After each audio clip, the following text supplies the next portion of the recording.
in a cocktail shaker with ice.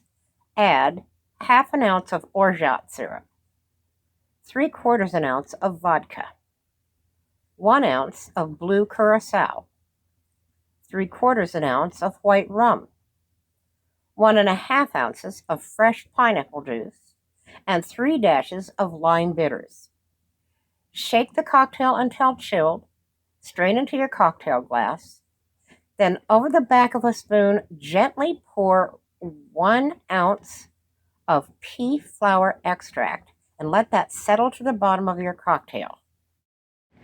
Garnish with an ALIEN gummy candy, and you are now ready to serve and enjoy the Alien Invasion cocktail from MartiniDiva.com. And remember, in life and in the universe, it's always best to keep looking up.